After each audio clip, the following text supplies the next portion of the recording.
نحمدہ ونصلی علی رسولہ الکریم۔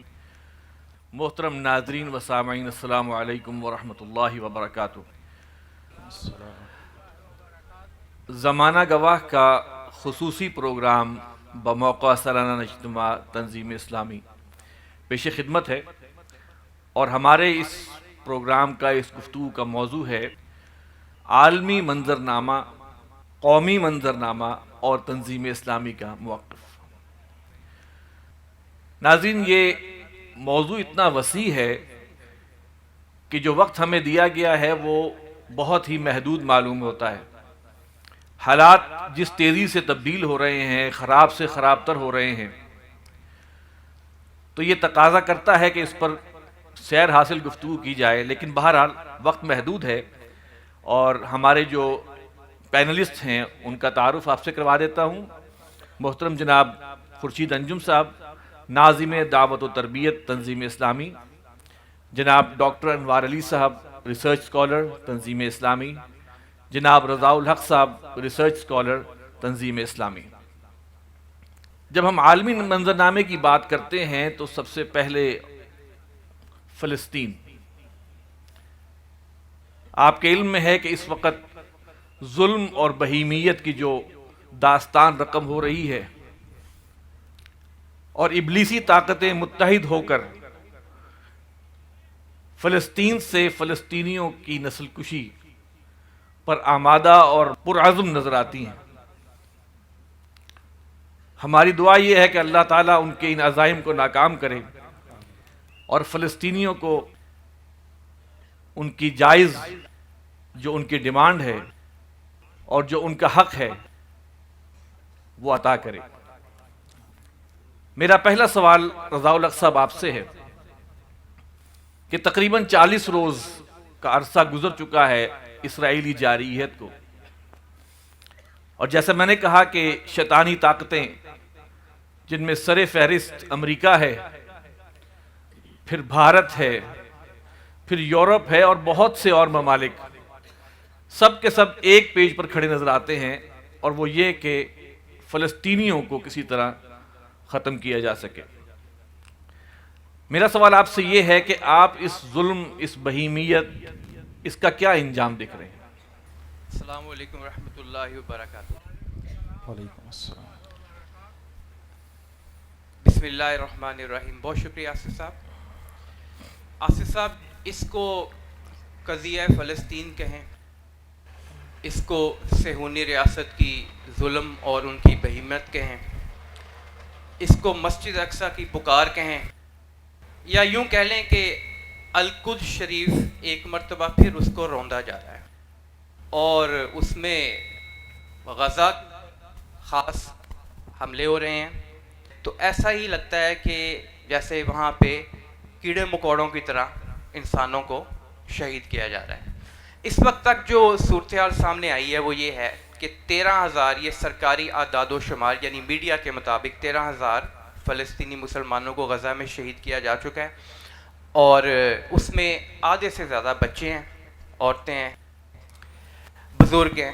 پھر یہ کہ غزہ کو مختلف حصوں میں تقسیم کر کے محاصرہ کیا گیا ہے۔ اب تو یہاں تک کہا جا رہا ہے، اور یہ بین الاقوامی میڈیا کہہ رہا ہے، کہ اسرائیل جو ناجائز صہیونی ریاست اسرائیل ہے وہ ہسپتالوں پر جنگ مسلط کر رہا ہے، اور شمالی غزہ میں ہم نے دیکھا کہ 7 یا 8 بڑے ہسپتال، ان میں پہلے الاہلی ہسپتال کے اوپر انہوں نے حملہ کیا اور وہاں پہ مسلمانوں کو شہید کیا جو بھی زیر علاج تھے ادھر۔ اس کے بعد ابھی 2-3 دن قبل کی بات ہے کہ الشفا ہاسپٹل جو ہے سب سے بڑا، وہاں پہ جس طرح انہوں نے روندا اس کو، وہاں داخل ہوئے انکیوبیٹرز میں پری میچور بچے، بیبیز جو ہیں، ان کو وہاں پہ شہید کیا گیا۔ تو بہرحال یہ تو ایک داستان ہے جو اسرائیلی ظلم کی ہے۔ اب دیکھیے، یہ کوئی ایسا نہیں ہے کہ آپ کہیں کہ 7 اکتوبر سے پہلے عام طور پہ بتایا یہی جا رہا ہے، اور ایک نظریہ یہ سامنے دیا جا رہا ہے کہ جیسے 7 اکتوبر سے پہلے اسرائیل ایک بڑی پرامن ریاست تھی، اور وہ عرب ممالک کے ساتھ بھی تعلقات بڑھا رہی تھی اور بڑھانا چاہ رہی تھی، دوسری طرف عرب ممالک بھی چاہ رہے تھے اسرائیل کے ساتھ تعلقات بڑھیں۔ اچھا، یہ بھی دیکھنے میں آیا کہ ماضی کے جتنے اسرائیلی مظالم تھے ان سب کو بھول گئے لوگ، چاہے وہ صبرا اور شتیلا کے کیمپوں 1982 اس کی تفصیلات ہوں جس میں 3000 بچوں کو شہید کیا گیا. ایریل شرون جو کہ سابق وزیر اعظم تھا، 3 راتوں تک یہ انہوں نے آپریشن جاری رکھا. پھر یہ کہ 2006 2007 9 10 11 13 15 17 18 20 21 22 ان سب سالوں کے دوران غزہ کے اوپر بڑے حملے کیے گئے. اور 2000 سے لے کے 2018 کی اگر اعداد و شمار صرف ان کے دیکھیں جو انہوں نے خود پرووائڈ کیے ہیں، جو بین الاقوامی کچھ ادارے ہیں، ان کے مطابق تقریباً 10,000 فلسطینیوں کو شہید کر دیا گیا، جن میں سے آدھی تعداد بچوں کی ہے. اچھا، اب اسرائیل کے جو بنیادی طور پہ آپ نے ذکر کیا نا کہ امریکہ اور برطانیہ، مغربی یورپ، ایون بھارت، وہ ان کو سپورٹ کیوں کرتا ہے؟ آخر اس کی کیا وجہ ہے؟ یہ جو شیطانیت کا اور دجالیت کا ایک پورا نیکسس ہے، ایک پورا ان کا، یوں سمجھ لیں کہ ہم تو عام طور پہ یہ کہتے ہیں کہ امریکہ، بھارت اور اسرائیل یہ تثلیث ہے شیطانی، اس میں مغربی یورپ کو بھی شامل کر لیں. تو دیکھیے، یاد رکھیے، صہیونیت کے 4 بڑے مقاصد ہیں. بانی محترم ڈاکٹر اسرار احمد رحمۃ اللہ علیہ ان کو بڑی تفصیل سے بیان کیا کرتے تھے اور متعدد بار انہوں نے اپنے خطابات میں ان کو بیان کیا. ان میں ایک تو سمجھ لیں کہ کام کو زیرو سے سٹارٹ کر لے کے آنا، وہ یہ تھا کہ اسرائیل میں لا کر یہودیوں کو آباد کیا جائے، جو کہ پہلے 1897 میں جو انہوں نے عالمی صہیونی کانفرنس منعقد کی، اس کے بعد 1917 میں بالفور ڈیکلریشن، 1948 میں پھر ناجائز ریاست قائم ہو گئی، 1967 میں اس کے بارڈرز ایکسپینڈ کر دیے گئے، اور پھر کبھی اوسلو اکارڈ، کبھی کیمپ ڈیوڈ معاہدہ، کبھی ابراہم اکارڈ جو کہ ابھی ماضی قریب میں ہوئے، ان کے ذریعے انہوں نے اپنے جو مقاصد تھے ان کو حاصل کیا.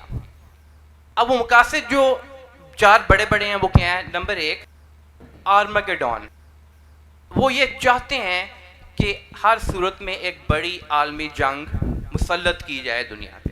اور وہ کیوں مسلط کی جائے؟ اس لیے کہ ان کے جو، چاہے آپ ان کی تحریف شدہ تورات کو لے لیں، چاہے ان کی جو فقہ کی کتاب تلمود ہے اس کو لے لیں، اس کے مطابق بڑی عالمی جنگ ہو اور اس کے نتیجے میں گریٹر اسرائیل کا قیام ہو. اور گریٹر اسرائیل کے نقشے کو دیکھیں تو سمجھ میں آ جاتا ہے. درمیان میں سٹار آف ڈیوڈ ہے، ایک طرف دریائے نیل، دوسری طرف دریائے فرات، 2 لکیریں جو آپ کو نیلی نظر آتی ہیں، درمیان میں ایک اسرائیل کی ریاست ناجائز. پھر جب گریٹر اسرائیل قائم ہوگا تو اس کے بعد مسجد اقصیٰ اور قبۃ الصخرہ کو منہدم کر کے خدا نخواستہ اس کی جگہ 3rd ٹیمپل تعمیر کرنا چاہتے ہیں. جب 3rd ٹیمپل تعمیر ہو جائے گا تو ان کی جو تعلیمات ہیں ان کے مطابق وہاں پہ ان کا مسیح آئے گا، اور ان کا مسیح در حقیقت ہمارے نزدیک مسیح الدجال ہے. دجال جس کی خبریں احادیث میں بڑی تفصیل کے ساتھ موجود ہیں. اہم بات یہ ہے کہ عام طور پہ ہمیں یہ بتایا جاتا ہے کہ وہ جو کہ صہیونی ہیں وہ ریاست اسرائیل کے حق میں ہیں، جو انتہائی مذہبی یہودی ہیں وہ ریاست اسرائیل کے حق میں نہیں ہیں. ایسا ہرگز نہیں ہے.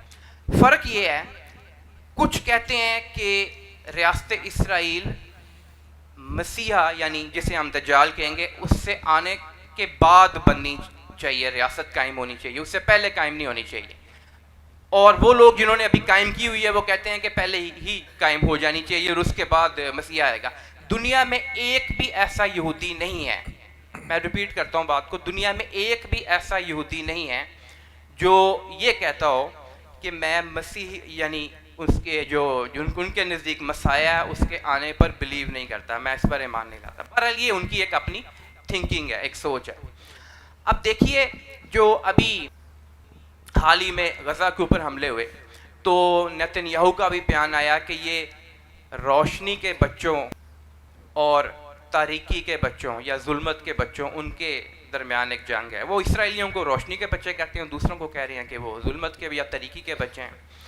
2 کم از کم وزراء اسرائیلی جو ہیں وہ یہ کہہ چکے ہیں آن دا ریکارڈ کہ غزہ کو ایٹم بم مار کے یعنی وہاں پہ ایٹمی حملہ کر کے اس کا صفایا کر دینا چاہیے. لیکن یہ بیانات ان کے اس سے پہلے بھی آتے رہے ہیں. میں چند ایک بیانات آپ کے سامنے ذکر کرتا ہوں سابق اسرائیلی وزیر خارجہ وکٹور لائبرمین، اس نے 2015 میں کہا کہ فلسطینیوں کو سر قلم کر دینے چاہیے۔ سابق وزیر اعظم نفتالی بینٹ جو نتنیاہو سے پہلے وہاں پہ وزیر اعظم بنا تھا، اس کے 2 بیانات 2013 میں اس نے کہا میں نے کئی اربوں کو قتل کیا ہے اور مجھے اس پر کچھ افسوس نہیں۔ دوسرا 2019 کا بیان اس کا، فلسطینی بچے چھوٹے سانپ ہیں، ان کی ماؤں کو بھی قتل کر دو۔ اتمار بن گوئر جو کہ اس وقت وہاں ان کا قومی سلامتی کا وزیر ہے، 2020 کا اس کا بیان ہے کہ فلسطینی کی بستیوں کا صفایا کر دینا چاہیے۔ ان کے جو مذہبی رہنما، ایک بڑا مشہور رہنما ہے ان کا، دی ربی اس کو کہتے ہیں پیار سے، دی ربی، یہ وہ شخص ہے جس کی نتنیاہو کے ساتھ ویڈیوز بھی آئی ہوئی ہیں کہ وہ یہ جو مذہبی رہنما یا ربائی جسے کہتے ہیں، اس کا نام دا ربی ہے۔ یہ نتنیاہو کو کہہ رہا ہے کہ جلد سے جلد فلسطینیوں کا صفایا کرو، مسیحا تب بھی آ سکے گا۔ یہ اس کا 2007 کا ایک بیان یہ بھی ہے کہ اسرائیل کو ان حیوانوں سے پاک کر دو تاکہ مسیح جلد آ سکے۔ ان کا ایک اور جو مذہبی رہنما ہے مانیس فریڈ مین، اس نے 2009 میں یہ بیان دیا کہ فلسطینیوں کے مقدس مقامات کو تباہ کرنا، ان کی مرد، عورت، بچے اور مویشی ہر چیز کو ہلاک کرنا ہمارا عقیدہ ہے۔ ایک اور ان کا ربائی کہتا ہے فلسطینیوں کے ساتھ کوئی نرمی نہ برتی جائے۔ امالکیوں، یہ فلسطینیوں کو امالکی بھی کہتے ہیں، خاص طور پہ جو غزہ میں رہتے ہیں، امالکیوں کو قتل کرنا، ان کے شیر خواہ بچوں کو بھی نہ بخشنا۔ بہرحال یہ چند ایک مثالیں ہیں۔ اب مختصراً میں اس کو وائنڈ اپ کرتا ہوں اپنی بات کو۔ یہ مسجد اقصیٰ کی دوسری پکار ہے۔ ہمیں یہ نہیں بھولنا چاہیے کہ 1099 عیسوی میں صلیبیوں نے مسجد اقصیٰ پر قبضہ کر لیا اور پھر 1187 عیسوی میں تقریباً 88 سال بعد سمجھ لیں آپ، سلطان صلاح الدین ایوبی رحمۃ اللہ علیہ انہوں نے اس کو چھڑوایا تھا۔ ہم عام طور پہ، اور وہ مارکہ حطین تھا جو وہاں پہ ہوا تھا فلسطین میں، ہم عام طور پہ اس کو تو یاد رکھتے ہیں لیکن درمیان کی تاریخ کو بھول جاتے ہیں۔ جو 1099 سے لے کے 1187 تک کا وقفہ تھا، اس میں آپ کو بہت سارے آج کے دور جیسے حکمران بھی نظر آئیں گے، ایسے لوگ بھی نظر آئیں گے جو صلیبیوں کے ساتھ معاہدے کر رہے تھے ہمیں بچا لو اور مسلمانوں سے بچا لو، ایسے لوگ بھی نظر آئیں گے جو کہ اس دور میں بہرحال عباسی بادشاہ تھے لیکن سلجوقوں کے ہاتھ میں ساری قوت تھی اور وہ آگے بڑھ کر حملہ کرنے کے لیے تیار نہیں تھے۔ لیکن ہمارے پھر جو کرنے کے اصل کام ہے اور جو چیز ہمیں سمجھ آتی ہے وہ یہ کہ جب ہم اس دور کے اندر موجود ہیں تو اس کے مطابق ہمیں پھر اپنی جو ہے وہ ایک ترجیح بھی بنانی چاہیے اور بہرحال اس کے مطابق جو ہے ایک لائے عمل بھی بنانا چاہیے۔ صلاح الدین ایوبی آتے ہیں لیکن اس کے لیے پہلے کام کرنا ضروری ہے۔ جی بہت شکریہ۔ اور آپ نے جو ہسٹری بتائی ہے اس سے تو ایسا محسوس ہوتا ہے کہ یہ لوگ جو ہیں اپنے تئیں بالکل اس وقت اسرائیل کے اندر کسی ایک فلسطینی کو بھی برداشت کرنا نہیں چاہتے۔ لیکن بہرحال ہم اکثر سنتے آئے ہیں بانی محترم رحمہ اللہ کی زبانی بھی، اور ہمارے ہاں یہ چھپا بھی ہوا ہے کتابچوں میں، جو قرب قیامت کے حوالے سے احادیث ہیں اور اسلام کے غلبے کے حوالے سے احادیث ہیں۔ میں ڈاکٹر انوار علی صاحب سے یہ پوچھنا چاہتا ہوں کہ آپ ان احادیث کی روشنی میں بتائیں کہ آپ کیا سمجھتے ہیں آج جو سچویشن ہے اور وہ احادیث ہمارے سامنے ہے تو کوئی ریلیونس نظر آتا ہے؟ جی بسم اللہ الرحمن الرحیم۔ دیکھیے اس سارے معاملے میں وسیع ترین جو تناظر ہے اس میں یہ بات تو ہمارے ذہنوں میں رہنی چاہیے کہ جو احادیث نبویہ میں جناب رسالت مآب صلی اللہ علیہ وسلم نے جو کچھ بھی فرمایا ہے وہ تو ہو کر رہنا ہے۔ مسند احمد کی وہ حدیث ہے، بانی محترم بہت زیادہ اس کا بیان فرمایا کرتے تھے حضرت مقداد بن الاسود، کہ کوئی اینٹ اور گارے کا بنا ہوا گھر ہو یا کہ اونٹ کی کھال سے بنا ہوا خیمہ ہو، وہ تک نہ رہ جائے گا کہ جہاں پر اللہ تعالیٰ کا کلمہ جو ہے وہ نہیں پہنچے گا۔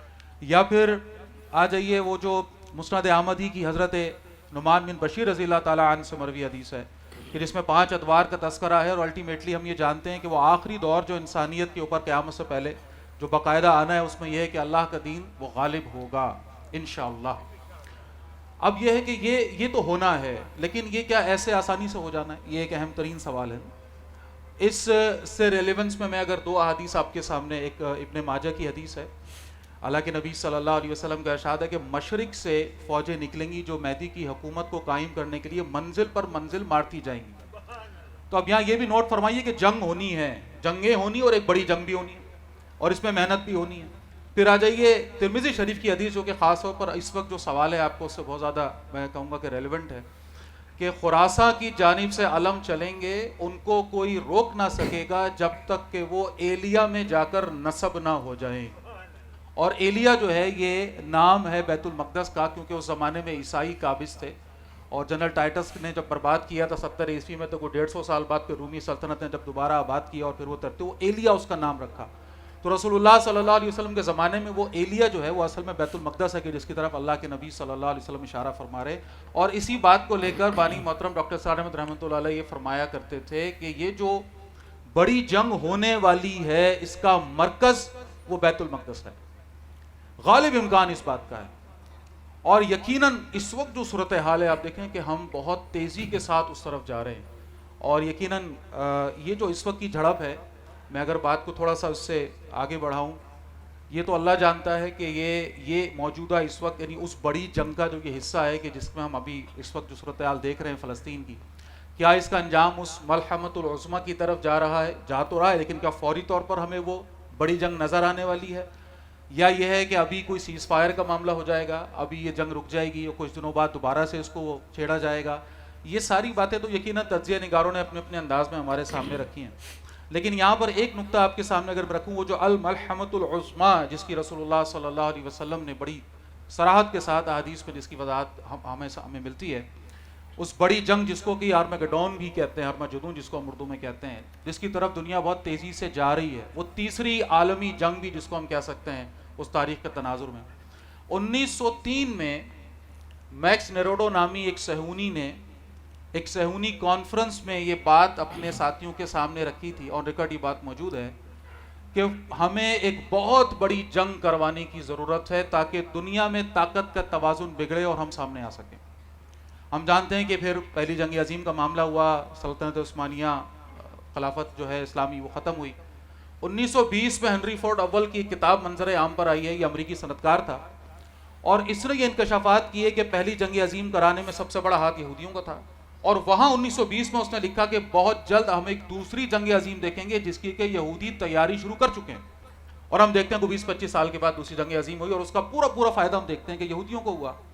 اور یہی وہ سوچ ہے ان کی، پیچھے تھوڑی دیر پہلے بھی تذکرہ آ رہا تھا کہ یہ تیسری جنگ عظیم کی طرف لے جانے کے لیے بھرپور اپنی پوری پلاننگ کے ساتھ، منصوبہ بندی کے ساتھ لگے ہوئے ہیں. اور اگر اس کو تھوڑا سا ریلیٹ کریں قرآن حکیم کے اس سورہ کہف میں جو الفاظ ہیں نا، بَأْسًا شَدِيدًا مِن لَدُنْ، تو مسلمانوں کے لیے تو یہ اللہ کی طرف سے ہوگا. مسلمانوں کی پلاننگ میں یا منصوبہ بندی میں نہیں ہوگی یہ تیسری جنگ یا بڑی جنگ. یہ تو ایک آزمائش کے طور پہ اللہ کی طرف سے ہوگی جو مسلمانوں پر آئے گی. اس کی پلاننگ میں لگے ہوئے یہ یہودی. اور اس جنگ عظیم جو بھی ہونے والی ہے اس کا نتیجہ بہرحال جو ان کے تئیں یہ سوچ رہے ہیں کہ وہ ہمارے حق میں نکلے گا، یہ تو اللہ جانتا ہے، یہ اپنی چالیں چل رہے ہیں، اللہ تعالیٰ اپنی تدبیر فرما رہا ہے. لیکن یہ بات طے ہے کہ اس وقت جو آخری بات میں عرض کر رہا ہوں اس حوالے سے کہ موجودہ جو یہ جنگ ہوئی ہے نا، اس نے بہت ان ایکسپیکٹڈ رزلٹ دیے ہیں. یہ غیر متوقع جو نتائج آئے ہیں نا، اس نے صہیونی دنیا کو بھی ہلا کر رکھ دیا.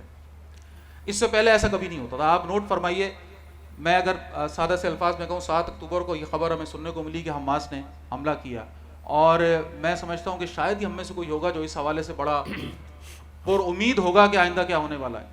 ہم نے سب نے یہ سوچا کہ یہ تو 2-4 دن کی بات ہے، یہ انہوں نے کیا بیوقوفی کی ہے، یہ تو چند دنوں میں مٹا کر بالکل ختم کر دیں گے. لیکن آج ہم جانتے ہیں کہ یہ کوئی 40 دن سے اوپر کا معاملہ، اور جو ریزسٹنس ملی ہے اسرائیل کو، اور ان چند مجاہدین نے، مٹھی بھر مجاہدین نے ایک بار پھر دنیا کے سامنے یہ ثابت کیا ہے کہ اہل ایمان کا ہتھیار ایمان ہے، ہتھیار نہیں ہے.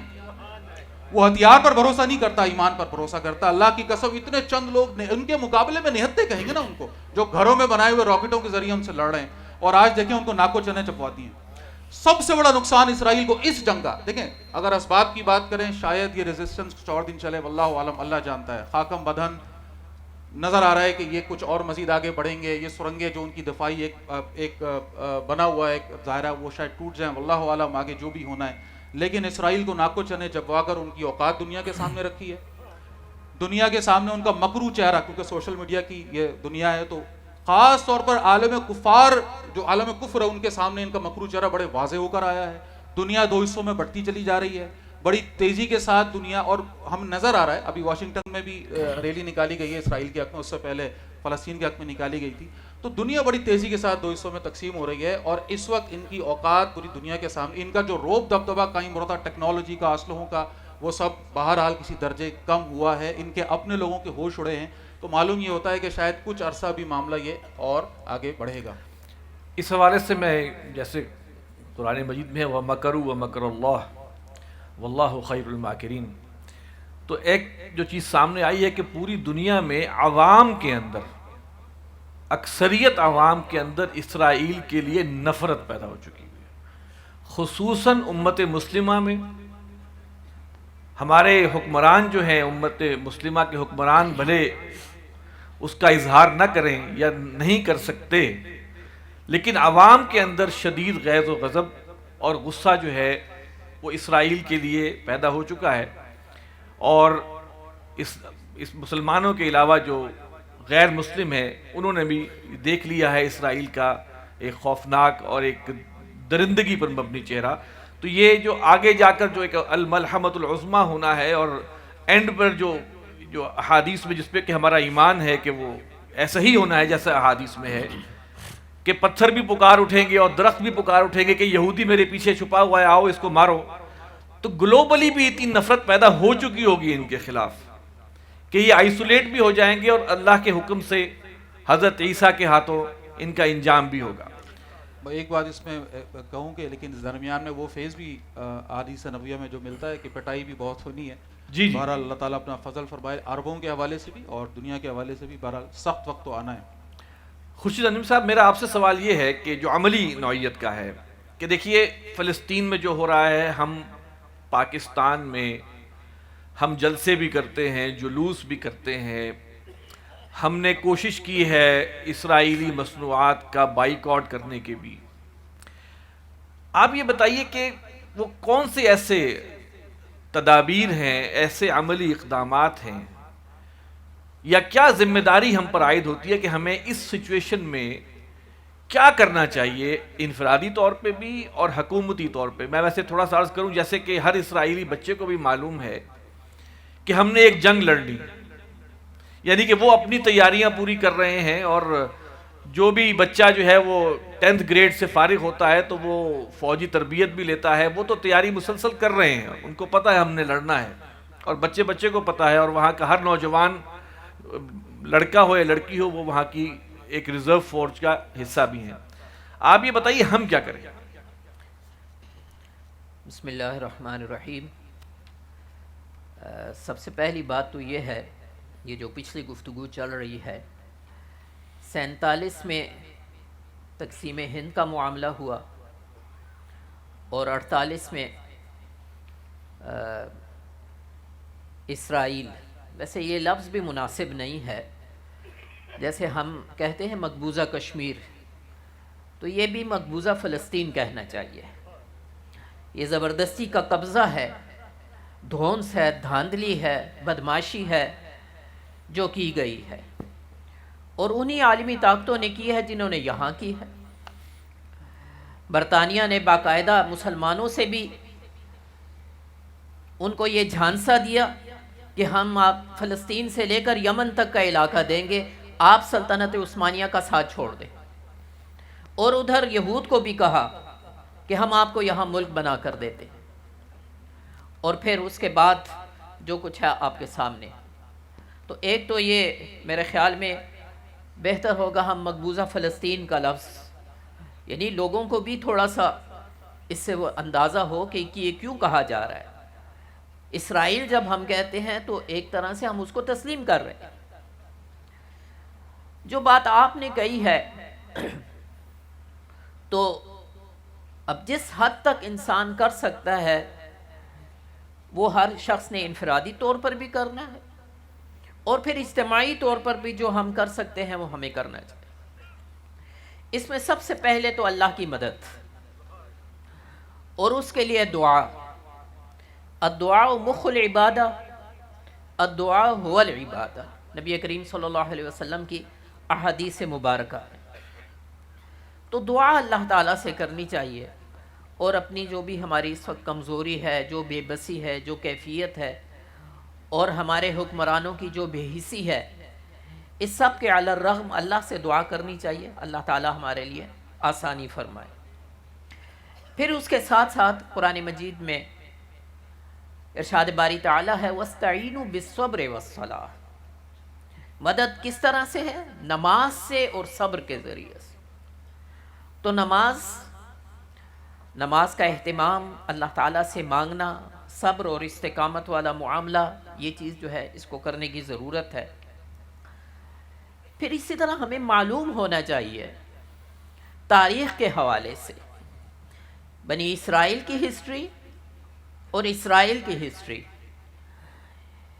بنی اسرائیل کا پورا جو ایک تسلسل ہے، سورہ بقرہ کے 10 رکوع اللہ تعالیٰ نے، یعنی بالکل قرآن مجید کی ابتدا وہاں سے یہ گفتگو شروع ہوتی ہے، اور 10 رکوع ہیں جو فرد قرارداد جرم ہے بنی اسرائیل پر عائد کی گئی ہے۔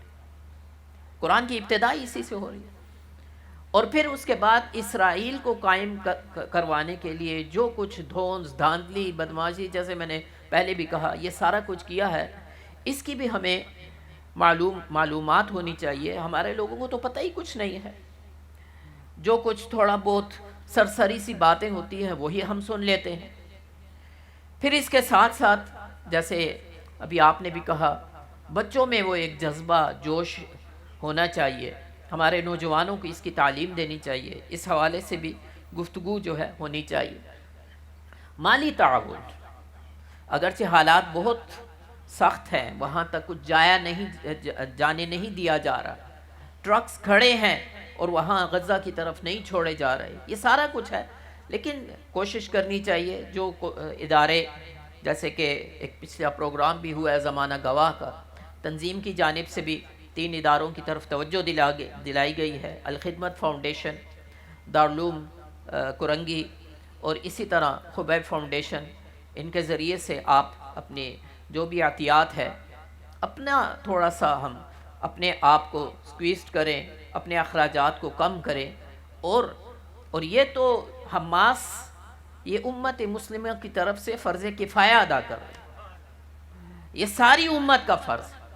بیت المقدس ہر مسلمان کی مسجد، 3 مساجد ہیں جن کے لیے شد رحال، باقاعدہ ثواب کی نیت سے قصد کر کے، ارادہ کر کے جانا، یہ 3 مساجد، مسجد حرام، مسجد نبوی اور مسجد اقصی۔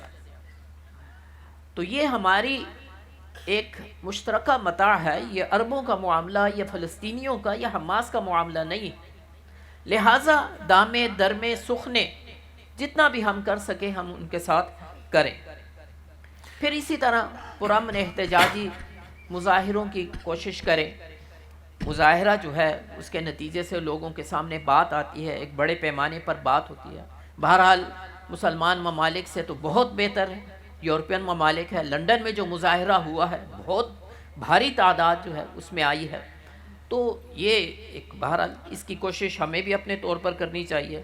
اسی طرح نہیں ہے منکر باللسان، جو بھی انسان کے پاس ذرائع ابلاغ ہوں وہ بول سکتا ہے، وہ لکھ سکتا ہے، وہ سوشل میڈیا پر بات کر سکتا ہے، کسی بھی انداز سے وہ ٹویٹر پر کر سکتا ہے، اس مسئلے کو اٹھایا جائے، اس مسئلے کو زندہ رکھا جائے اور اس کو آگے بڑھایا جائے۔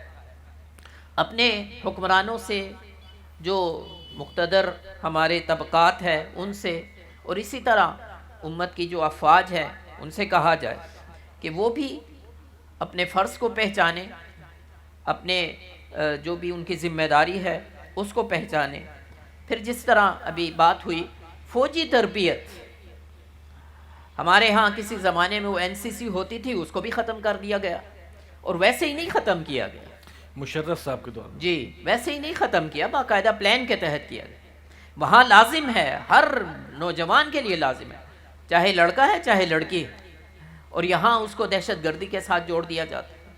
تو یہ معاملات جو ہیں وہ لازماً فوجی تربیت ہو، اور یہ معاملات جیسے ڈاکٹر صاحب نے فرمایا ابھی کہ یہ آنے والے ہیں، اب جنگوں کا دور چلنے والا ہے، یہاں سے فوجیں جائیں گی، جو معاملات ہوں گے اس کے لیے ہمارے پاس کیا ہے؟ ہمارے نوجوان کو تو وہ سیب کاٹنا چھیلنا بھی نہیں آتا. تو یہ معاملات ہیں جو ہمارے ساتھ چل رہے ہیں. پھر اسی طرح سفارتی تعلقات، اس معاملے میں بھی مسلمان حکومتوں نے کافی بے حسی دکھائی ہے. لاطینی امریکہ کے وہ ممالک جو ہیں انہوں نے اپنے سفیر واپس بلا لیے، آئرش گورنمنٹ نے اپنا سفیر جو ہے وہ واپس بلا لیا، لیکن ہمارے کسی حکمران کو یہ توفیق نہیں ہوئی. اسرائیلی مصنوعات کا بائیکاٹ جو بھی ہو سکتا ہے. ابھی بہرحال انہوں نے اسکیمیں بھی شروع کر دی ہیں، اور جس طرح سے وہ اپنی مصنوعات کو فروخت کرنے کے لیے میکڈونلڈ کے ساتھ جو کچھ ہوا، KFC کے ساتھ جو کچھ ہوا، وہ ساری چیزیں یہ ویسے ہی نہیں ہیں. میں نے کہا جس حد تک جو کر سکے وہ کرے. اور سب سے لاسٹ بٹ ناٹ لیسٹ، غلبہ دین کے لیے جد و جہد. خود ہم کمر بستہ ہو جائیں، کمر ہمت کسیں اور اس کام کو. اور بہرحال یہاں سے جو فوجیں جائیں گی، یہ ایریا جو ہے وہ خراسان کا ایریا، جو ایران کا خراسان ہے، اور افغانستان کا پشتون بیلٹ، اور پاکستان کی پشتون بیلٹ اور اس کے ساتھ کا جو ایریا ہے، یہاں سے فوجیں جائیں گی. اس کا مطلب یہاں وہ اسلامی نظام قائم ہوگا. اس کے لیے محنت، کوشش اور جد و جہد، اور جو بھی اینٹ روڑا جو ہے ہم بن سکتے ہیں وہ بنے. تو بہرحال یہ اس حوالے سے وہ روایات عبرت میں ہے کہ جب حضرت ابراہیم علیہ السلام کے لیے آگ کا الاؤ روشن کیا جا رہا تھا، تو ایک چڑیا اپنی چونچ میں پانی لے کر آ رہی تھی اور آگ پر ڈال رہی تھی. تو کسی نے کہا بھلی مانس، تمہاری یہ چونچ بھر پانی سے یہ آگ بجھ جائے گی؟ اس نے کہا مجھے بھی اپنی اوقات معلوم ہے، لیکن کل کو میرے بارے میں تاریخ میں یہ نہ لکھا جائے کہ یہ آگ لگانے والوں میں تھی. مجھے آگ بجھانے والوں میں لکھا جائے گا، آگ لگانے والوں میں نہیں لکھا جائے گا. تو جو بھی ہم ہیں، جتنی بھی ہماری استطاعت ہے، فاتقوا اللہ ما استطعتم، تو ہم آگ بجھانے والوں میں ہوں، اپنے مسلمان بھائیوں کی مدد کے حوالے سے آگ لگانے والوں میں نہیں. ویسے ایک عجیب بات ہے کہ ہمارے اس ملک کے اندر کچھ مغرب زدہ NGOز ایسی ہیں جو اسلام کے خلاف کچھ بھی جب بھی موقع ملتا ہے تو موم بتیاں لے کر باہر آ جاتی ہیں. کہیں کسی مدرسے میں کوئی ظلم ہوا ہو، کہیں کچھ اور کسی عالم دین سے کوئی غلطی سرزد ہوئی ہو وغیرہ وغیرہ، تو یہ پھدک کر باہر آ جاتی. اب یہ NGOز کہاں ہیں؟ اتنے بچے شہید ہو رہے، اتنے خواتین شہید ہو گئے، کوئی ایک بھی نظر آئی کوئی سڑکوں پہ کھڑی ہوئی کوئی NGO جس نے کوئی موم بتی اٹھائی ہو یا پھول اٹھائے ہوں؟ یہ عجیب صورتحال ہے کہ یہ شاہ سے بڑھ کے شاہ کے وفادار ہیں اور ان کے ساتھ نمک حلالی کرتے ہیں. رضا الحق صاحب، ایک اس تمام گفتگو میں اگر ہم پاک امریکہ تعلقات کا ذکر نہ کریں تو بات تھوڑی تشنہ رہ جائے گی. پاکستان کا اور امریکہ کا معاملہ دوستی کا ہے یا آقا اور غلام کا ہے؟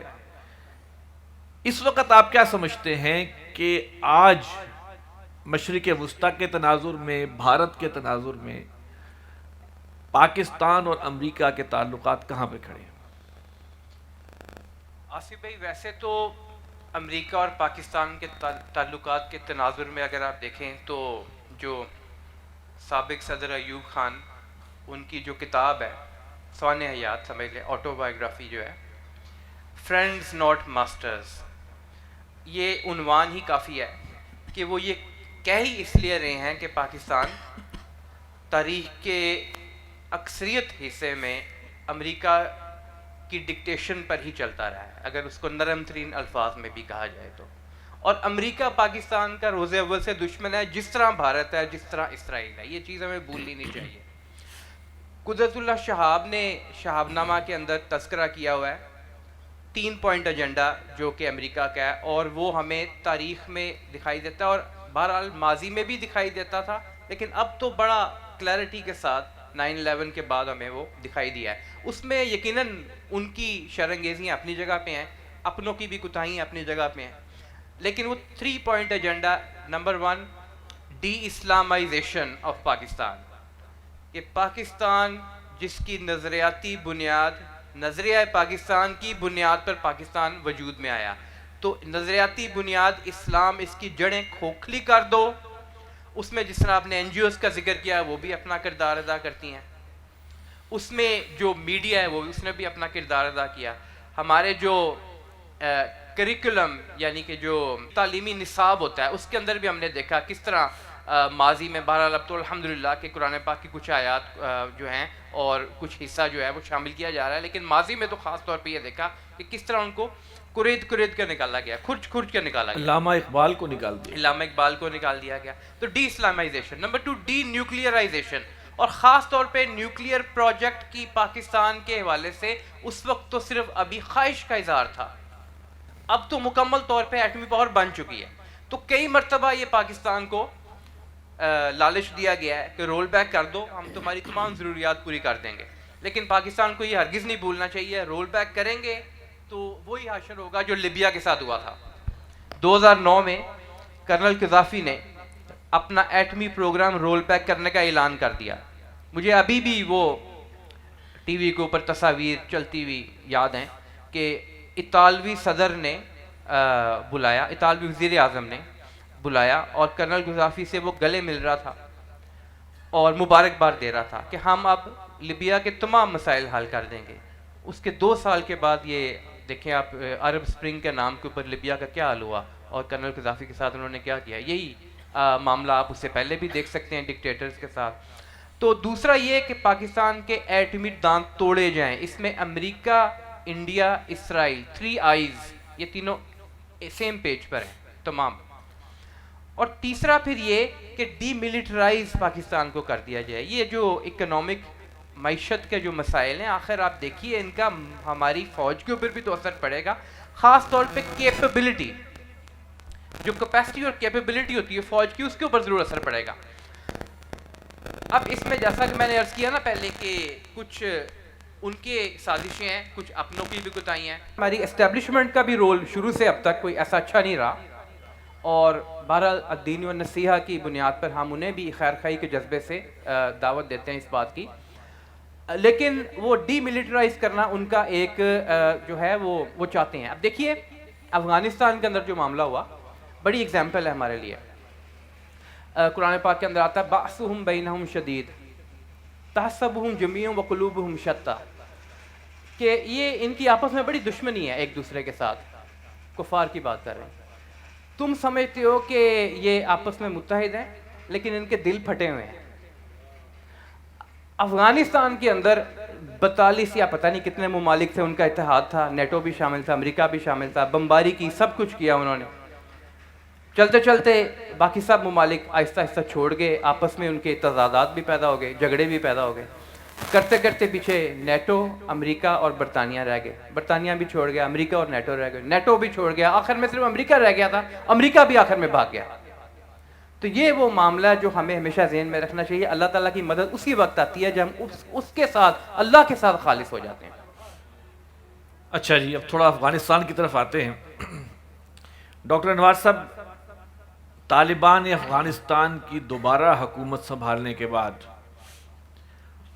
آج تک جو 2 سال تقریباً ہو گئے ہیں، تو ایسا نظر آتا ہے کہ پاکستان اور افغانستان میں اختلافات اور فاصلے بڑھ رہے ہیں۔ میرا سوال آپ سے یہ ہے کہ آپ کے خیال میں اس کی وجہ کیا ہے؟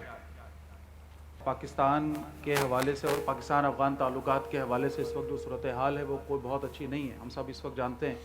اگر موجودہ اس وقت جو صورتحال ہے اس کا ایک تیزی کے ساتھ خاکہ آپ کے سامنے رکھوں تو بات شروع ہوئی ہے کچھ اس طرح سے کہ پاکستان کی حکومت نے طالبان حکومت سے جو شکایت کی وہ ٹی ٹی پی کے جو انوالومنٹ ہے پاکستان کے اندر، جو بہرحال کچھ ایسی ایکٹیویٹیز ہو رہی ہیں اور ظاہر ہے جو پاکستان کے اداروں کے اوپر حملے بھی ہو رہے ہیں، دہشت گردی کے واقعات بھی ہیں، اور پاکستانی حکومت کا کہنا یہ ہے کہ ان کے پاس ایویڈنسز موجود ہیں کہ یہ ٹی ٹی پی کے ہی کام ہے، اور ٹی ٹی پی کے کچھ بہرحال جڑیں یا ان کی کچھ لنکس جو ہیں وہ افغانستان کے اندر پائے جا رہے ہیں۔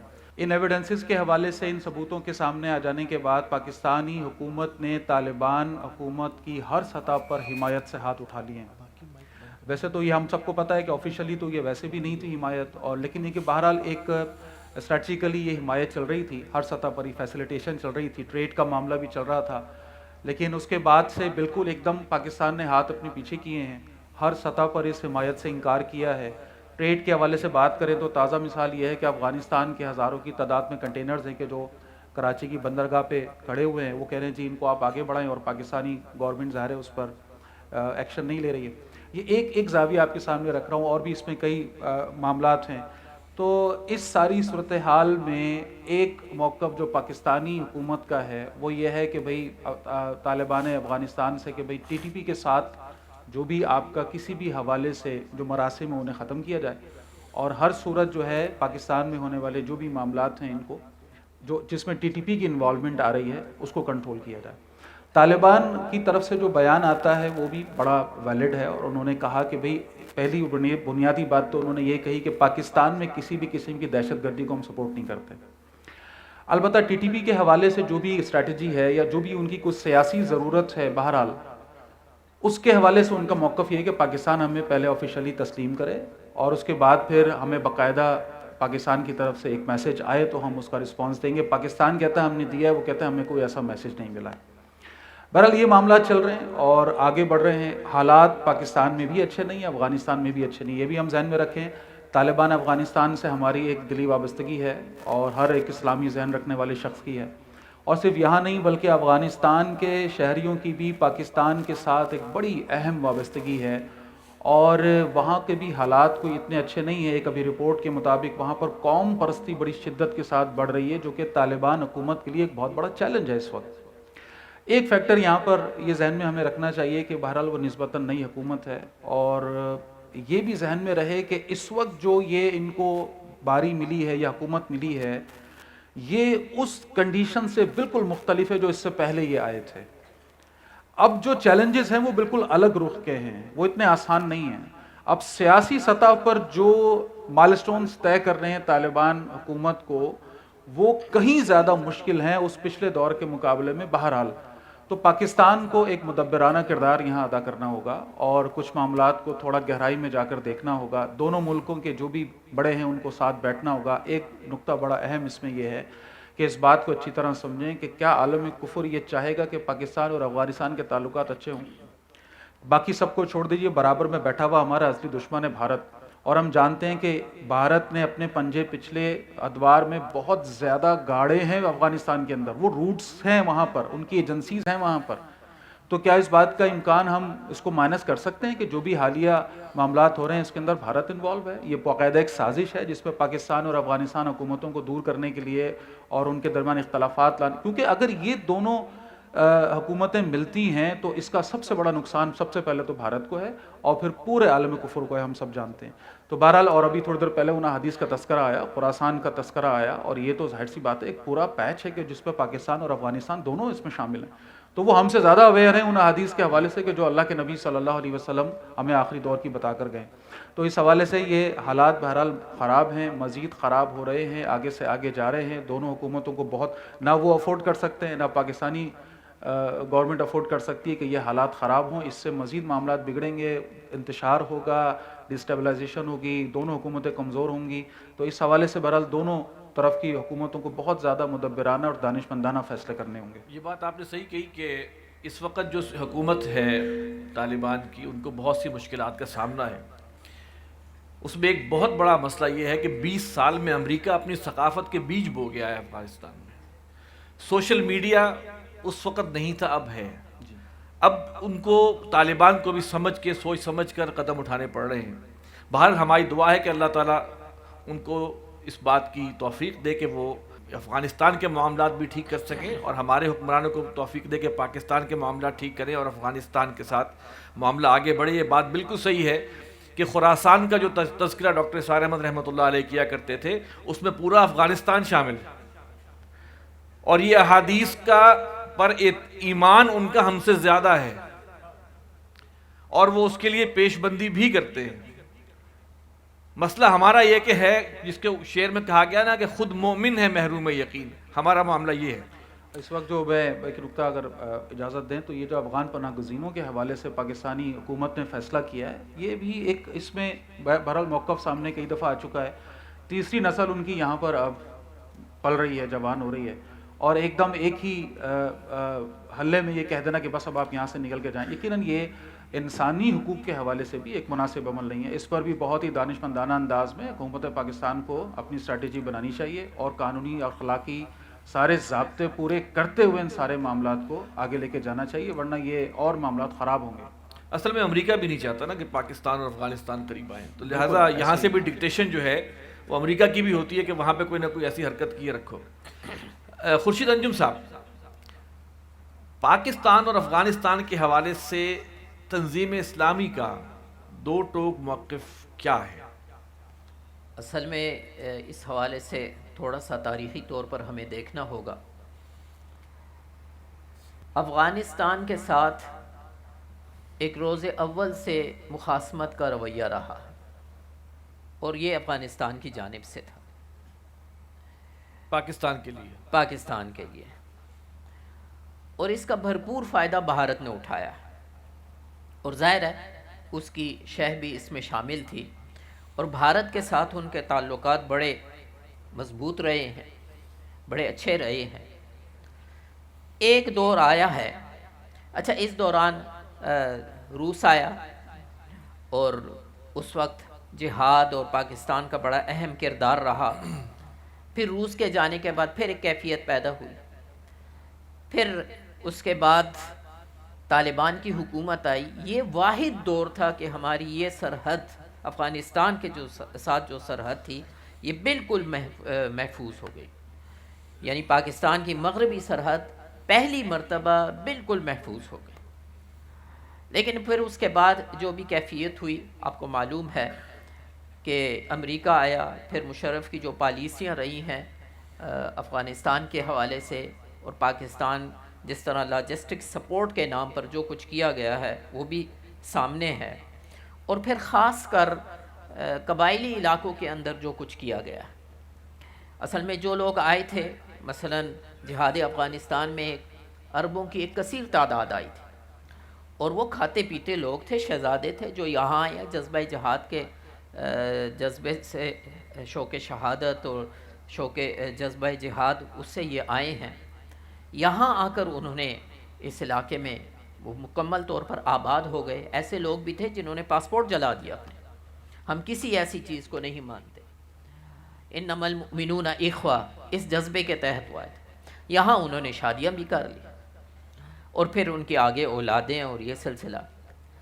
اب اس کے بعد جب مشرف دور میں اور یہ پکڑ دھکڑ کا سلسلہ جب شروع ہوا، اور اس میں انہوں نے ایسے لوگوں کو پکڑنا شروع کر دیا، اب وہ یہاں کے ماحول میں بالکل یہاں کے لوگ ہو گئے تھے، رچ بس گئے تھے، اور پھر یہاں پر جو کیفیت ہوئی، اور قبائل کا معاملہ جو ہے ہمارے شہری علاقوں سے بالکل مختلف ہے۔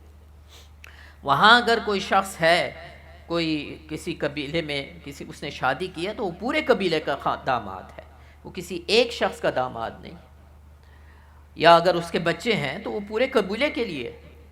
لہٰذا جب پکڑ دھکڑ شروع ہوئی ہے تو وہ اپنے قبائل جو بھی مختلف قبیلے تھے انہوں نے اس کے خلاف اپنے خلاف سمجھا، اور اس کے نتیجے میں ایک ریئیکشنری موومنٹس جو ہیں وہ شروع ہوئی ہیں۔ پھر اس کے ساتھ ساتھ جہاد افغانستان کا جو ایک پس منظر تھا، اور پھر طالبان کا جو پس منظر تھا، اس میں ایسے لوگ تھے جو شریعت کا مطالبہ رکھتے تھے، یہ ریئیکشنری لوگ بھی موجود تھے، اور پلس پھر جو عالمی طاقتیں ہیں اور ایجنسیاں ہیں، چاہے را ہو، موساد ہو، CIA ہو، انہوں نے بھی اپنا کام کیا ہے، اور یہاں پر جو ہے وہ کوشش کی ہے کہ اس معاملے میں کیا جائے۔ بہرحال پاکستان نے جس طرح پہلے افغانستان کی حکومت کو فی الفور تسلیم کیا تھا، ہونا تو یہی چاہیے کہ پاکستان افغانستان کی حکومت کو تسلیم کرے، اس کے ساتھ سفارتی تعلقات جو ہیں اس کو بحال کیا جائے، اور پھر اسی طرح جو بھی افغانستان، جیسے ڈاکٹر صاحب نے کہا، افغانستان نے تو کہہ دیا ہے کہ وہ پاکستان میں دہشت گردی کی کارروائیوں کو سپورٹ نہیں کرتے، اس کو خلاف قرار دیا ہے، لیکن ان قبائل کی جو مطالبات ہیں، سب سے بڑے مطالبہ اگر نفاذ شریعت تو نافذ کر دیا جائے، بات ہی ختم ہو جائے گی۔ آپ کو یہ مطالبہ تھا، یہ کر دیا گیا ہے۔ پھر اس کے ساتھ ساتھ ان کی جو محرومیاں ہیں، ان کے جو معاملات ہیں، جس طرح سے وہاں آپریشن کیے گئے ہیں، وہ محرومیاں دور کر دی جائیں تو ظاہر ہے کہ پھر ان کے پاس کوئی جواز اور کوئی عذر جو ہے اس حوالے سے نہیں رہ جائے۔ جی صحیح جناب۔ اب تھوڑا سا ہم اپنے ایک اور ہمسائے کی طرف آتے ہیں، بھارت، جو کہ پاکستان کا ازل سے دشمن ہے۔ 6 اگست 2019 کو بھارت نے مقبوضہ کشمیر کو اپنے اندر ضم کر لیا، اور مقبوضہ کشمیر کے حوالے سے پاکستان کا موقف بھی ایسا لگتا ہے جیسے وہ پس منظر میں چلا گیا ہے۔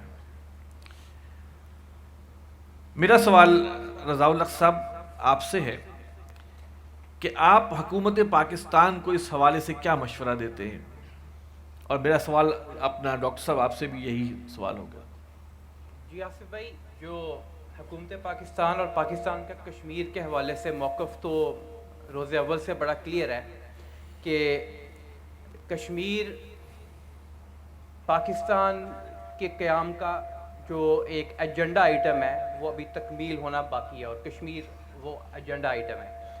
اور خاص طور پہ بہرحال اس تناظر میں اگر ہم ماضی کی بات نہ کریں، اس وقت تفصیل کا موقع نہیں، تو بھارت کے اندر چاہے حکومت کانگریس کی رہی ہو چاہے بی جے پی کی تو بہت بعد میں آئی ہے نا، یہ جو اصل میں تو حکومت کانگریس کی ہوا کرتی تھی، اور کانگریس کی حکومت کے دور میں بھی بھارت پاکستان کے ساتھ اسی طرح کے مخاصمانہ تعلق رکھتا تھا۔ اس کی نظر یہی رہتی تھی کس طرح پاکستان کو نقصان پہنچاؤں۔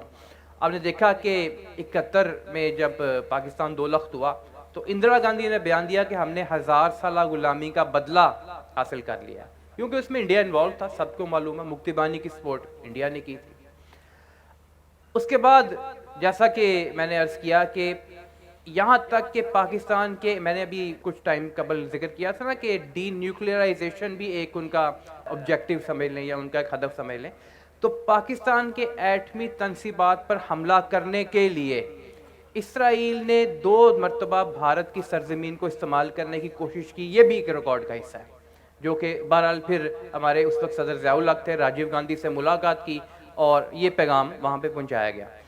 اب اگر ہم دیکھتے ہیں 2019 کے اندر ہوا یہ کہ جو کشمیر کا اسپیشل سٹیٹس ہے 370 اور 35 ہے، یہ کشمیر کو بھارت سے علیحدہ ایک سٹیٹس دیا ہوا تھا کہ اس کے جو مالی معاملات ہیں، اس کے جو انتظامی معاملات ہیں، اس کے اندر بھارت مداخلت نہیں کرے گا، ان کو ایک انڈیپینڈنٹ سٹیٹس دیا جائے گا۔ جب ان کو ختم کر دیا تو انہوں نے ضم کر دیا، یونین ٹیریٹریز قرار دے دیا ان کو، اور صرف پاکستان ہی سے نہیں، اس معاملے کے اوپر چین کے ساتھ بھی انڈیا کے بہرحال جو ہے وہ معاملات چل رہے ہیں، اور آپ نے دیکھا ہوگا کہ لداخ کے اوپر چین اور بھارت کی بھی جھڑپیں ہو چکی ہیں، جس میں بھارت نے بہت سارا رقبہ کھویا ہے چین کے لیے۔ تو پیغام تو بڑا سادہ ہے کہ پاکستان کو کشمیر کے حوالے سے اپنا جو اصولی موقف ہے اس کو کسی صورت کمپرومائز نہیں کرنا چاہیے۔ ہم کمپرومائز کریں گے انڈیا پھر بھی ویسے کا ویسا ہی رہے گا، وہ نہیں بدلے گا، اور امریکہ، یورپ، اسرائیل یہ اسی کی سپورٹ میں آئیں گے۔ اب تو یہاں تک کہا جا سکتا ہے کہ عرب ممالک بھی انڈیا کی ہی سپورٹ کریں گے۔ آپ جی میں اس میں بس کچھ 1-2 بات ایڈ کروں گا۔ ایک تو یہ کہ یہ جو آئین کی شقوں کو ختم کیا ہے 370 اور 35A، اس میں ایک پہلو تو یہ ہے کہ ریاست کا جو ایک علیحدہ تشخص کشمیر کا تھا وہ ختم ہوا، اور یہ دوسرا اس کے اندر جو 35A کے حوالے سے بات ہے وہ یہ ہے کہ اب غیر کشمیری بھی وہاں پر اپنی زمین خرید سکتا ہے، اور یہ اس سے زیادہ خطرناک اس حوالے سے بات ہے کہ اگلے 10 سال میں ہم ایکسپیکٹ کر سکتے ہیں کہ وہ جو اسرائیل فلسطین کا ایک پہلو ہمارے سامنے تاریخ میں ہے وہ شاید یہاں دہرایا جائے، اور انڈینز بہت تیزی کے ساتھ وہ جائیدادیں، وہ زمینیں وہاں کی خریدیں، اور وہ کشمیری جو وہاں جن کی نسلیں بس رہی ہیں کچھ عرصے بعد وہ اپنی ہی وطن میں اجنبی ہو جائیں۔ تو بہرحال یہ بھی ایک تجزیہ ہے اور ایک امکان ہے کہ جو ان جگہوں پر نظر آ رہا ہے۔ اس میں ایک بات تو جو آئینی سطح پر بین الاقوامی قانون کے تحت ہو سکتی ہے وہ یہ ہے کہ یہ ان شقوں کو جو ختم کیا ہے ہندوستان نے، یہ آئین کی خلاف ورزی ہے، قانون کی خلاف ورزی ہے، اس کو عدالت میں چیلنج کیا جا سکتا ہے، انڈیا کی اپنی عدالتوں میں بھی کیا جا سکتا ہے، لیکن ظاہر ہے وہاں کون کرے گا؟ تو کم از کم پاکستان کو ایسا وے آؤٹ نکال سکتا ہے کہ سیاسی سطح پر، عدالتی سطح پر یہ جنگ لڑی جائے، کیونکہ کشمیر کا الحاق چاہے صحیح تھا غلط وہ علیحدہ ڈیبیٹ ہے، لیکن جنہوں نے بھی اس کا الحاق انڈیا کے ساتھ کیا تھا ان کنڈیشنز کے ساتھ کیا تھا کہ ان معاملات کو چھیڑا نہیں جائے گا۔ آگے آنے والے جتنے بھی وہاں کے حکمران رہے ہیں انہوں نے اس چیز کو ہمیشہ انڈیا کے سامنے اپنی فرسٹ کنڈیشن کے طور پہ رکھا ہے کہ بھئی یہ دو باتوں کے اندر ہم کمپرومائز نہیں کریں گے. تو انڈیا نے ان معاہدوں کی خلاف ورزی کی ہے, کسی بھی قانون کے تحت انڈیا نے جو حرکت کی ہے یہ غلط ہے, لہٰذا سیاسی سطح پر بھرپور انداز میں اس کو اٹھانے کی ضرورت تھی جو نہیں اٹھایا گیا اس معاملے کو, اور اس کو ابھی بھی بہرحال ٹیک اپ کیا جا سکتا ہے, اور اس پر انٹرنیشنل سطح پر کوئی ایسی مہم یا کوئی ایسی قانونی یا سیاسی جنگ جو ہے وہ بہرحال انڈیا کے ساتھ لڑی جا سکتی ہے, کیونکہ یہ بہرحال ایک سیاسی معاملہ ہے اور سیاسی سطح پر ہی اس کو حل کرنے کے لیے اور پاکستان کو سنجیدہ ہونا ہوگا. اپنے مسائل اپنی جگہ, لیکن یہ ہماری شہرگ ہے, اس کو اوائڈ کرنا یا اس کو سیکنڈ پریورٹی یا تھرڈ پہ لے جانا یہ بہت بڑی بیوقوفی ہوگی. تو پاکستانی گورنمنٹ, حکومت, جو بھی اس کے چلانے والے لوگ ہیں ان کو احساس ہونا چاہیے کہ ہم اس سے اگر اس محاذ سے پیچھے ہٹے تو ہم کئی قدم پیچھے ہٹ جائیں گے.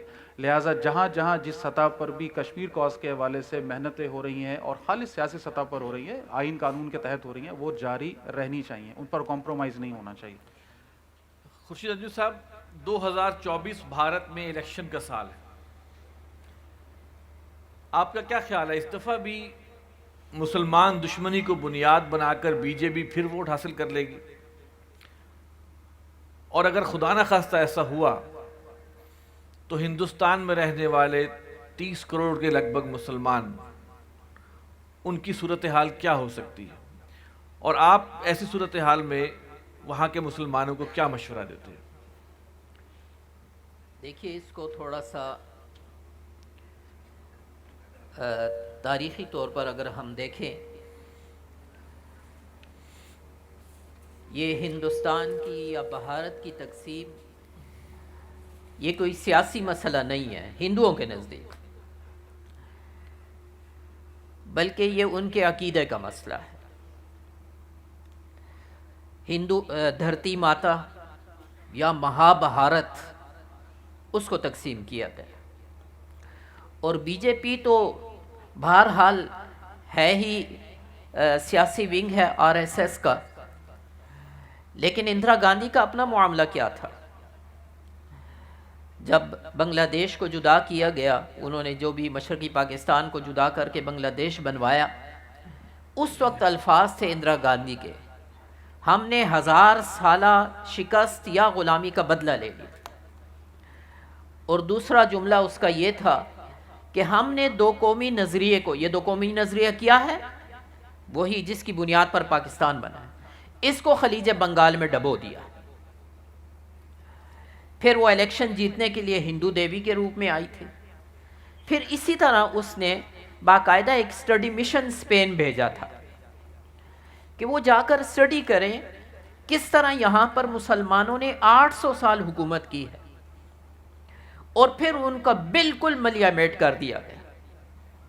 اب اس وقت جو اسپین میں مسلمان ہیں وہ مسلمان نہیں ہے, یہ تو کوئی کہیں سے گیا کہیں سے گیا, یا مراکو سے زیادہ چونکہ وہ قریب ہے وہاں کے لوگ ہیں, لیکن وہ جو وہاں اس وقت جو مسلمان تھے ان کو تو بالکل یا ختم کر دیا گیا, یا ان کو جہازوں کے اندر, بحری جہازوں کے اندر ڈمپ کر کے افریقہ کے ساحلوں پر پھینک دیا گیا, یا انہوں نے کرسچینٹی قبول کر لی, پھر اس کو سپروائز کیا جا رہا ہے, واچ کیا جا رہا تھا یہ خنزیر کا گوشت کھا رہے ہیں یا نہیں کھا رہے, شراب پی رہے ہیں یا نہیں پی رہے, اور نہ ہوتا تو ان کو بھی ملیامیٹ کر دیا تھا. تو یہ معاملہ ہے اندرا گاندھی جو بظاہر کانگریس جو بڑی سیکولر پارٹی بندی ہے اس کا معاملہ ہے.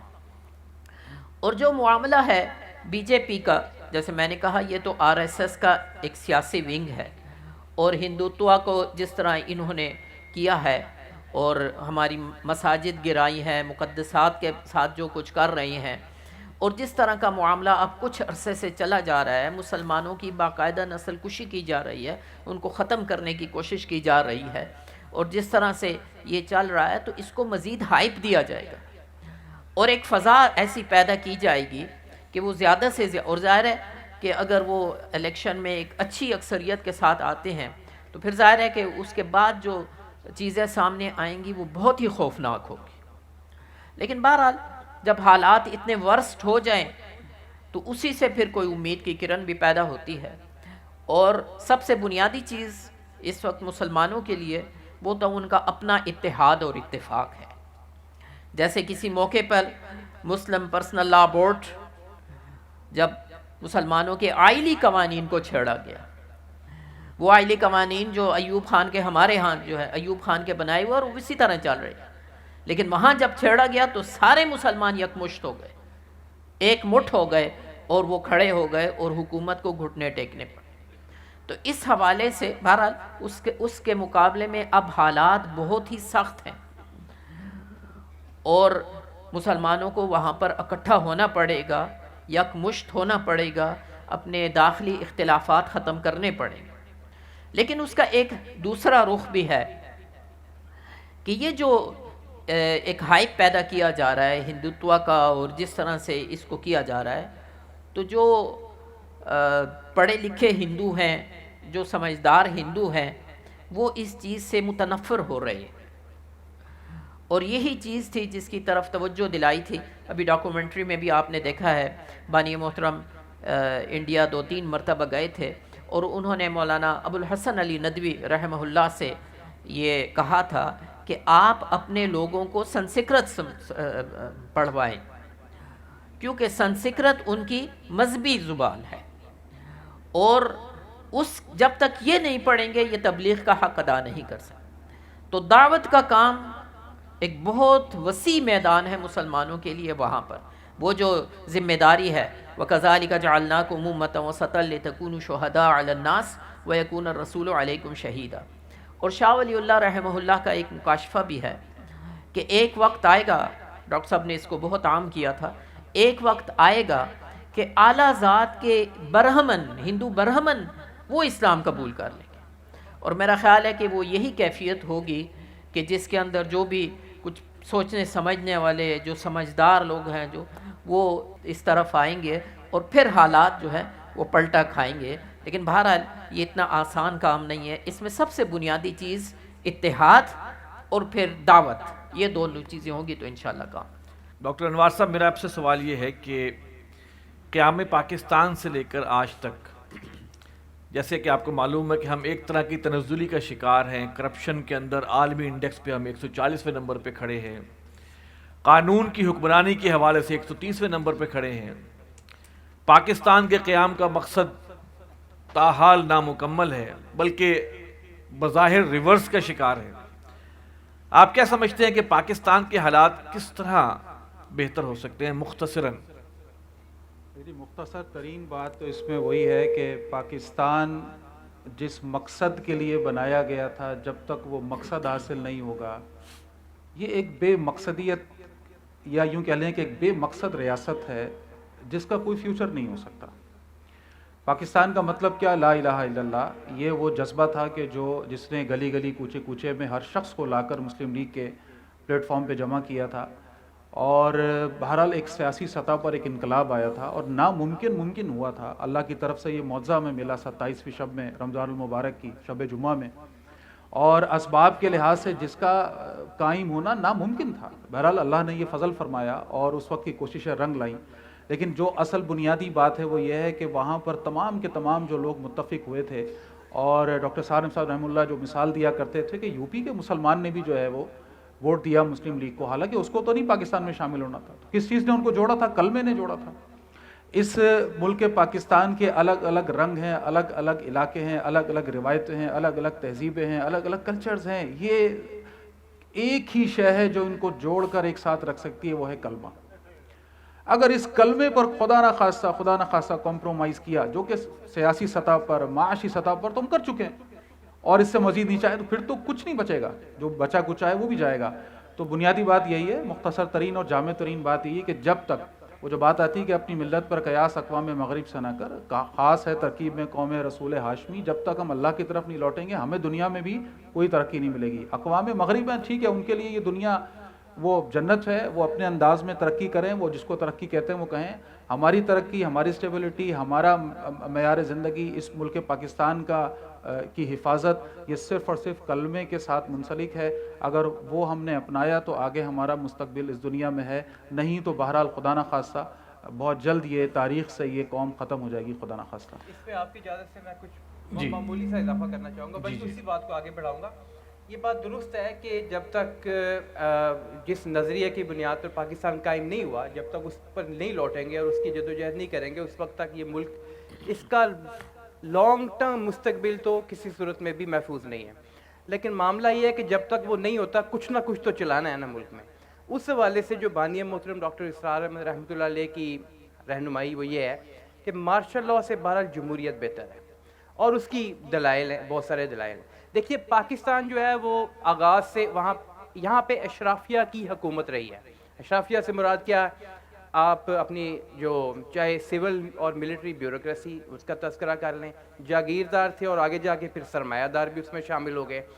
جو سیاستدان ہیں وہ الیکٹیبلز کی بنیاد پر ہے، سیاست ساری الیکٹیبلز کی بنیاد پر ہے۔ ایک پروجیکٹ 1985 میں شروع کیا گیا، وہ آج تک گھوم گھوم کے وہی چل رہا ہے۔ ایک 2011 میں شروع کیا گیا، وہ گھوم گھوم کے چل رہا ہے، اور 2018 میں اس وقت وہ کہیں اور ہے، وہ کہیں اور ہے۔ لیکن وہی جو سیاستدان ہیں وہ گھوم گھوم کر سامنے آتے ہیں۔ یہ کیوں ہم بھول جاتے ہیں کہ جو 1946 میں انتخابات کی بنیاد پر جب مسلم لیگ کو واضح کلین سویپ کر لیا تھا انڈیا میں تمام مسلم سیٹوں کو، تو وہ بھی بنیاد اس کی اسلام ہی تھی۔ اس جمہوری پروسیس میں بھی بنیاد انہوں نے یہ بنائی تھی کہ مسلم ہے تو مسلم لیگ میں رہا۔ جب یہ بنیاد بنائی تو تمام مسلمانوں نے ووٹ دیے، اس کی بنیاد پہ پھر ساتھ آپ نے جوڑا دو قومی نظریے کو، اور پاکستان وجود میں آ گیا۔ بدقسمتی یہ کہ اس وقت سے لے کے آج تک وہی بس اشرافیہ اس کی حکومت ہے۔ وہ کبھی کسی شکل میں آ کے ملک کو لوٹتی ہے، ملک سے باہر بھاگ جاتی ہے، پھر واپس آ جاتی ہیں، اور کچھ جو ہیں وہ اس جیل میں پڑے ہوئے۔ خورشید انجم صاحب، بس یہ دو سوال ایسے ہیں جو کہ بڑے اہم ہیں اور بڑے ہی سینسٹیو ہیں۔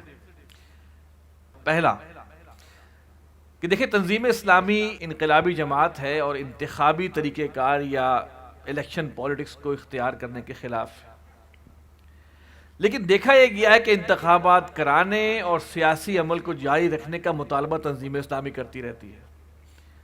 تو ایک عام انداز میں ہم کہہ سکتے ہیں کیا یہ کھلا تضاد نہیں؟ سیاست کس چیز کا نام ہے؟ سب سے بنیادی بات یہ ہے کہ نبی کریم صلی اللہ علیہ وسلم کی حدیث سے مبارکہ ہے، کانت بنو اسرائیل تسوسہم الانبیاء، بنی اسرائیل کی سیاست ان کے انبیاء کرتے تھے۔ اور اسی طرح ہماری جو بھی دینی کتب ہے ان کے اندر باقاعدہ یہ ایک موضوع ہے، منصب امامت کا موضوع ہے، تنظیم مدن کا موضوع ہے، یہ ابواب ہیں باقاعدہ اس حوالے سے۔ تو سیاست کو ایسی کوئی گندی چیز نہیں ہے۔